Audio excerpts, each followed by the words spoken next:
io voglio solo dimenticare. Francamente non ne posso più e non posso neanche più ricordare tutto quello che è successo.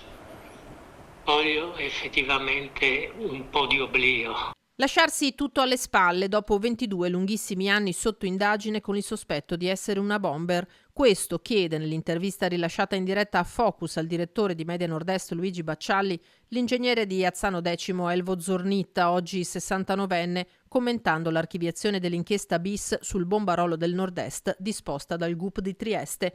Vicenda chiusa, ma quanto dolore. Come persona che non c'entrava niente in quello che è successo, mi sono trovato catapultato in una giostra di cui non avevo certamente controllo.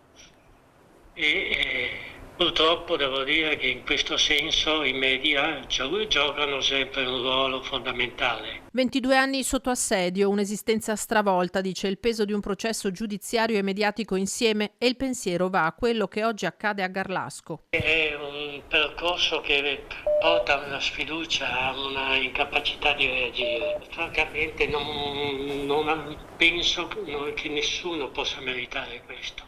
Attentati che resteranno senza un colpevole, quelli di una bomber.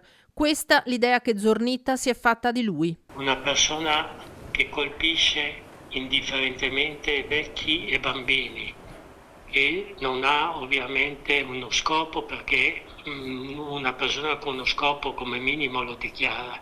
Secondo me è effettivamente una persona che ha qualche problema mentale.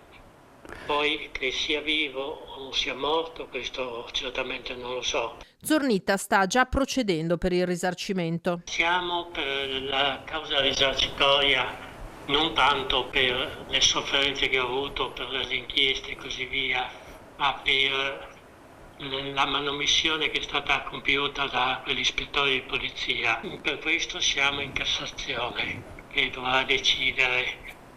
Ma come si sa, i processi in Cassazione sono abbastanza lenti. Il riferimento è alla manomissione con la quale il poliziotto mestrino Ezio Zernar è già stato condannato. Capitolo buio di una doppia inchiesta ora definitivamente conclusa. Sono contento che sia finita, ovviamente sto gioendo insieme ai miei familiari.